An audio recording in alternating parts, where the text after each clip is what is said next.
I'd begun to hope, perhaps foolishly, I will admit, that maybe we'd heard the last from Lee Anderson. But no, the new deputy chair of the Tory party has already given us his scintillating views on food bank users, asylum seekers, and the death penalty. But now a new video has emerged, and for my sins, we're reporting on it. And this one is pretty interesting, I will say. Before his appointment as deputy chair, Anderson gave an interview to the New Culture Forum. Now, if you are not yet acquainted with this wonderful group of people, it is a right-wing think tank, yes, one of the Tufton Street set. But in this interview, Anderson said something pretty fascinating. He said the quiet bit out loud. The big thing in 2019, there was three things that won us the election. It was nothing to do with me. It was Brexit, it was Boris, it was Corbyn.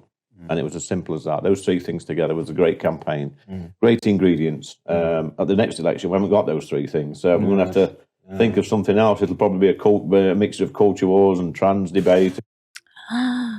Well, it's not like it wasn't completely obvious that the Tory party has run out of ideas, leaving it with just hate to campaign on. But I'm pretty sure sitting MPs, let alone deputy chairmans of the party, are not supposed to be letting us all in on that particular strategy. Now, that admission comes in the wake of a high-level defection from the Tories to Labour. Another one. Ian Anderson is the chair of Stonewall, and he was also Boris Johnson's LGBTQ business champion. But he resigned last year after Johnson refused to ban trans conversion therapies along with the rest of conversion therapy.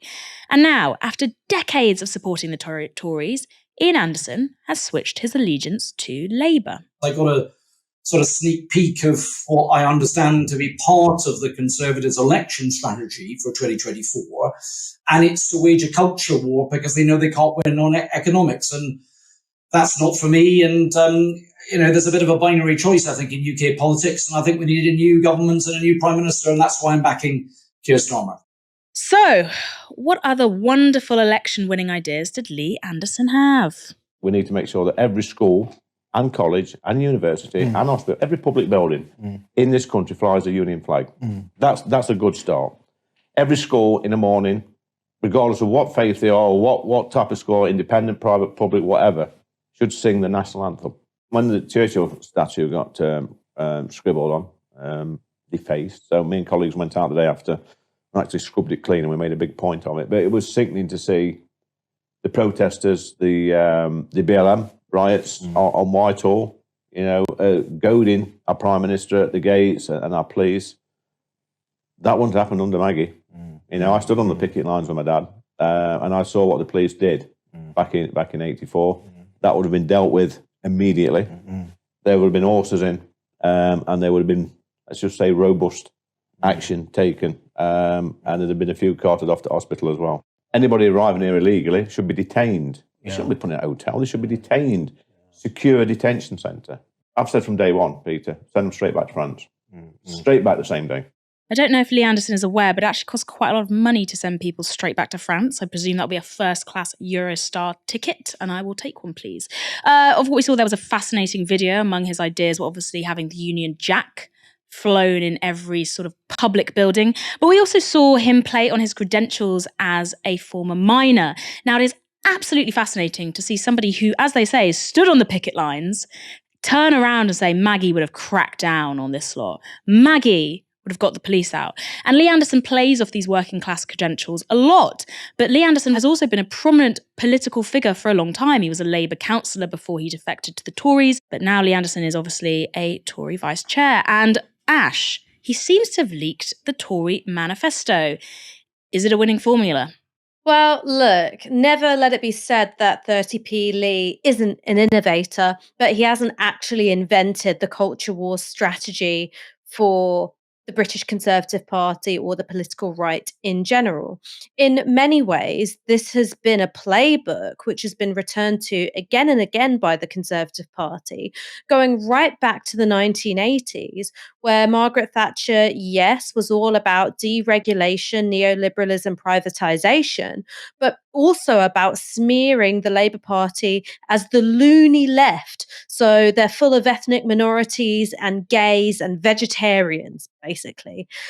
Those were the twin poles of her political pitch to the nation. It was a form of authoritarianism, a form of reactionary politics, which could make people believe that something was being conserved, something that was being preserved in the face of all of these rapid changes to the economy. If you want to look at David Cameron and his austerity agenda, he also tried to burnish his reactionary credentials, particularly around the issue of multiculturalism. Theresa May, she was trying to go all in on the hostile environment. A no deal is better than a bad deal. Her red, white, and blue Brexit, if you can cast your mind back all the way to the halcyon days of 2016. And then you've got Boris Johnson, who, again, was really playing the culture wars tune. Now, he also happened to have a political strategy which relied on using Brexit as a wedge which could open up those electoral fissures which had been growing in the Red Wall for quite some time, and using Priti Patel as his kind of Pied Piper for the right wing authoritarian flank. So, in many ways, Lee Anderson is just walking in the footsteps of many Conservative Party ideologues before him.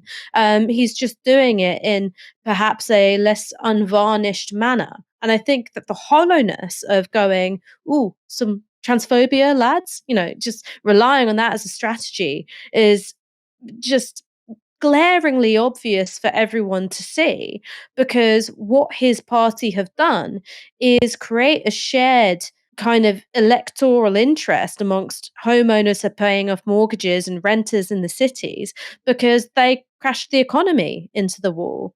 While I would like for us to live in a country where hateful ideology, bigotry, transphobia was an electoral turnoff, unfortunately, it's neither really a turn on nor a turn off. It's something which has become part of the so-called common sense which gets shoved down our throats. I would like to believe that it's a turn off for people, but it's certainly not something which wins people over in the absence of something which they believe is going to materially benefit their lives. Because whether you voted Remain or whether you voted Leave, what we can all agree on is that people did vote for Brexit in the sincere belief that they would be better off because of it in some way, either because we stopped sending money to the EU or because immigration would create job opportunities for British nationals. A decrease in EU immigration would create more job opportunities for British nationals.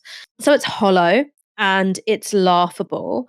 But Lee Anderson is what the Conservative elites think working class people are like. It's like the crudest caricatures and stereotypes have been Frankenstein like sewn together to form one man, and he's the image of the working class that they're reflecting back to them in the hope that it's going to make them feel some kind of cultural affinity. But what we know is that when it comes to working class people, who are young, they tend to have much more progressive social views than working class people who are old. That's the same with middle class people who are young. They tend to have much more progressive views than middle class people who are old. That's not a hard and fast rule, of course, but it is something which you see bear out in the polling. And this cultural redefinition of class, defining class in terms of your outlook rather than your standing within the economy. That's something which benefits the right, because what they can do is go, we're going to direct your anger away from wealth and towards people who really have more common in you than those superficial differences that you're being encouraged to look at. And it's a formula which I like to sum up as reactionary politics plus regional accent equals working class, is something which, is the model that Lee Anderson is, very much in the vein in, but also someone like, Ben Bradley, who's actually privately educated, but presents himself as a kind of voice of the people. Because again, regional accent, reactionary politics, your working class mate, regardless of your actual background or your current economic status. So yeah, this is a really ugly political strategy. It's a hateful political strategy. But because the Conservative Party have got so little to offer the voters in terms of a vision for making their lives better, it is also going to be a failure of an electoral strategy.